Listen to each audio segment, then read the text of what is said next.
আমার স্বামী মারা যান বিয়ের ৩ মাসের মধ্যে। আমার বাবার বাড়ি ভীষণ গরিব একটা পরিবার। অনেক কষ্ট করে বিয়ে দিয়েছিলেন আমার বাবা। বিয়ের ৩ মাসের মাথায় স্বামী হারিয়ে আবার বাবার বাড়ির দরজায় এসে দাঁড়াতে হয়। আমার বাবার বাড়িতে মা নেই, সেজন্য ভীষণ ভয় করতো।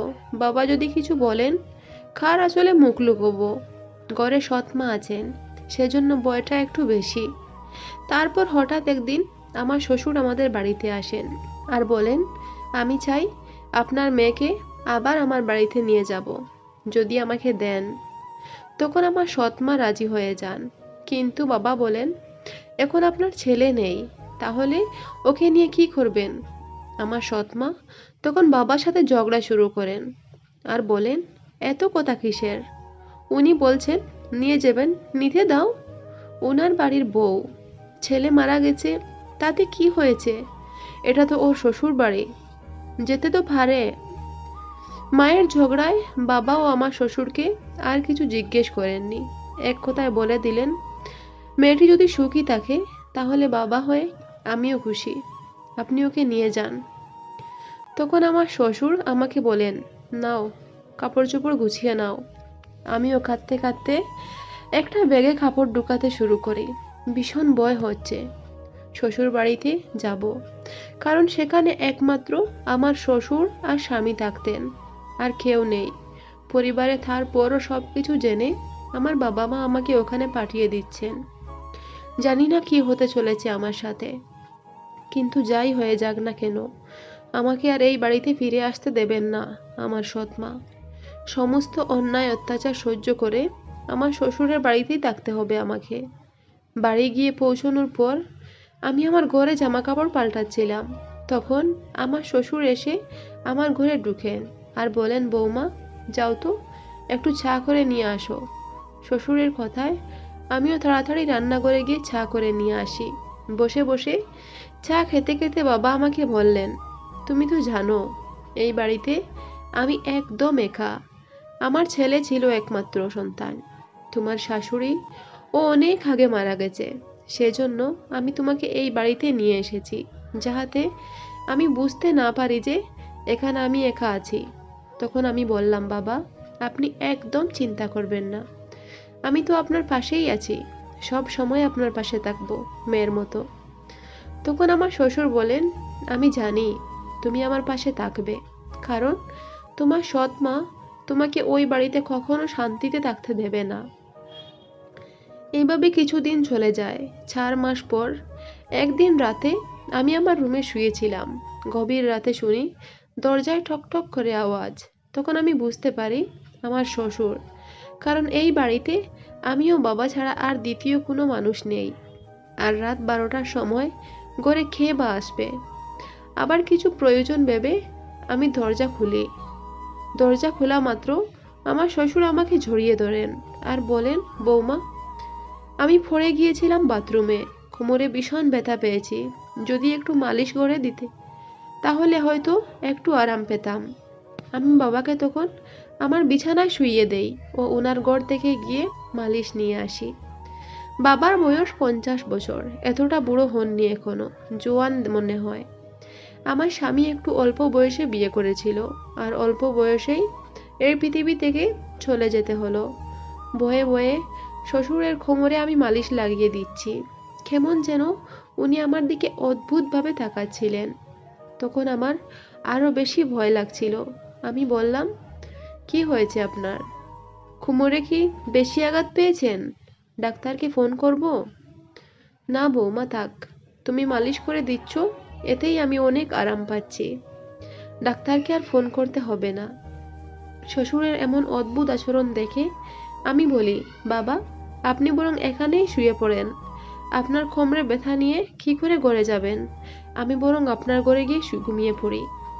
আমার কথা শুনে আমার শ্বশুর বলেন, এটা কি বলছো বৌমা, এই অবস্থায় আমাকে এই ঘরে একা ফেলে তুমি চলে যাবে? রাতে যদি আমার বাথরুমে যাওয়ার প্রয়োজন পড়ে তাহলে আমি একা একা কি করে যাব? তার চেয়ে বরং তুমি এখানেই শুয়ে পড়ো। বাবার কথায় আমিও ভয়ে ভয়ে আমার ঘরে সোফায় শুয়ে পড়ি। ঘুম আসছিল না, ভীষণ ভয় হচ্ছিল। কিছুক্ষণ পর বাবা উঠে এসে আমাকে বলেন, বৌমা, মনে হচ্ছে পুরোপুরিভাবে কোমরের ব্যথা সেরে গেছে। তোমাকে একটা কথা বলবো, যদি আমার কথা রাজি হও তাহলেই বলবো। বাবার এই কথা শুনে আমার মনে খটকা লেগে যায়। বলুন বাবা, কি বলবেন? তখন বাবা বলেন, আজকের রাতটা আমি তোমার সাথে কাটাতে চাই, কারণ একা একা আমার আর ভালো লাগছে না। চাইলে আমি আবার বিয়ে করতে পারতাম, কিন্তু তোমার দিকে তাকিয়ে আমি আর বিয়ে করিনি। আমার ছেলে মারা যাওয়ার পর আমি ভেবেছিলাম আবার বিয়ে করব, কিন্তু তখন আমার মনে হলো তোমার সৎমা ওই বাড়িতে কখনো শান্তিতে থাকতে দেবে না। সেজন্য আমি তোমাকে এই বাড়িতে নিয়ে আসি। আমার ছেলে মরার আজ 5 মাস হয়ে গেছে। আজ পর্যন্ত আমি তোমার কাছে খারাপ কিছু চাইনি, আর আমি চাই তুমি আমাকে বিয়ে করে নাও, তাহলে কেউ আর কিছু বলতে পারবে না। তখন আমি আমার শ্বশুরকে বলি, বাবা, আপনি এসব কি বলছেন? আপনি আমার শ্বশুর, আর শ্বশুরের সঙ্গে কি বিয়ে সম্ভব? তখন বাবা বলেন, দেখো বৌমা, আমি মানছি যে এক সময় আমি তোমার শ্বশুর ছিলাম, কিন্তু 5 মাস হয়ে গেছে তোমার স্বামীর মৃত্যুর। এখন আমাদের মধ্যে আর তেমন কোনো সম্পর্ক নেই। আর আমার দিকে দেখো তো, আমি কি এতটাই বুড়ো যে তুমি আমাকে বিয়ে করতে পারবে না? তুমি ভেবে দেখো, আমাকে বিয়ে করলে তোমার সৎ মায়ের থেকে একটু শান্তিতে থাকতে পারবে এই বাড়িতে। তা না হলে আমার এভাবে জীবন চলবে না। আমাকে আবার কাউকে না কাউকে তো বিয়ে করতেই হবে। যদি আমি অন্য কাউকে বিয়ে করি, তাহলে এই অবস্থায় তুমি আমার বাড়িতে থাকতে পারবে না। তার চেয়ে বরং আমি যা বলছি সেটা মেনে নাও। শ্বশুরের কথা শুনে আমি ভীষণ ভয় পেয়ে যাই, কারণ একটু আশার আলো পেয়েছিলাম যে আমার শ্বশুর আমাকে আশ্রয় দিয়েছেন, কিন্তু ওনার মনেও নিজের স্বার্থেরই কথা ভেবে আমাকে আশ্রয় দিয়েছেন। কিন্তু এখন আমি কি করব আমি জানি না, আমার কাছে কোন রাস্তাটা ভালো। এখন যদি আমি শ্বশুরের কথায় রাজি না হই, তাহলে আমার শ্বশুর আমাকে এই বাড়ি থেকে তাড়িয়ে দিবেন, আর বাবার বাড়িতে গিয়ে কোনো শান্তি আমি পাবো না। বরং আমার জন্য বাবা ও মায়ের দিনরাত ঝগড়া লেগেই থাকবে।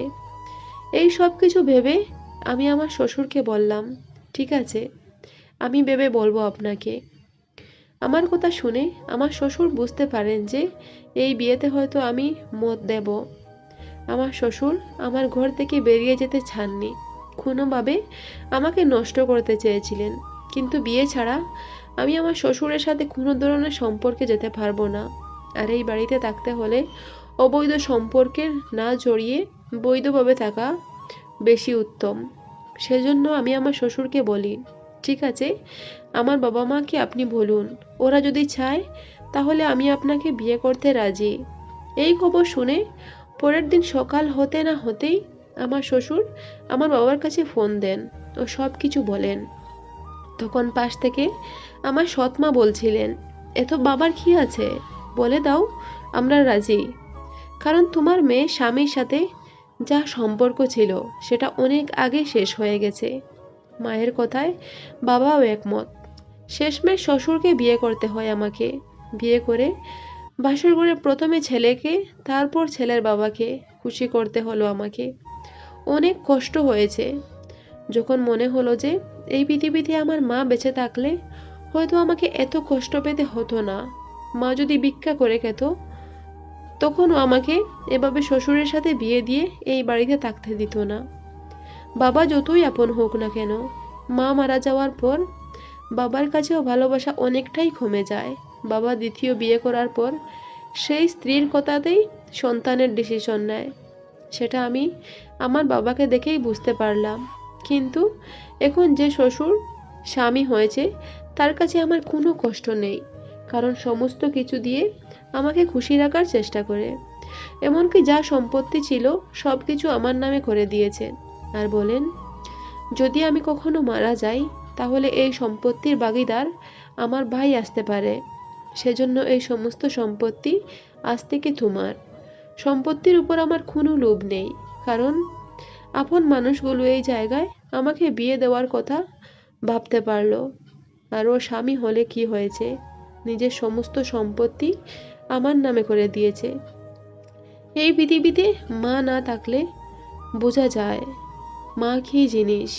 সন্তানের বিপদ আপদে সময় সব থেকে আগে এগিয়ে আসে যে, সে হলো গর্ভধারিণী মা। স্ত্রী মারা যাওয়ার পর সব পুরুষেরা এটা ভেবে আবার সন্তানের জন্য একটা মা প্রয়োজন, কিন্তু তারা এটা ভাবে না যে আসলেও কি সেটা মা হবে নাকি ডাইনি হবে। আমার ভাগ্যটাও ঠিক তেমনটাই ছিল। তাই নিজের ভাগ্যকে চোখ বন্ধ করে কবুল করে নিলাম আর ধৈর্য ধরে বাঁচতে শিখলাম। এটাই আমার জীবন, এটাই মেয়েদের জীবন। গল্পটা এখানেই শেষ করলাম। ভালো লাগলে চ্যানেলটা সাবস্ক্রাইব করে পাশে থেকো। ধন্যবাদ বন্ধুরা।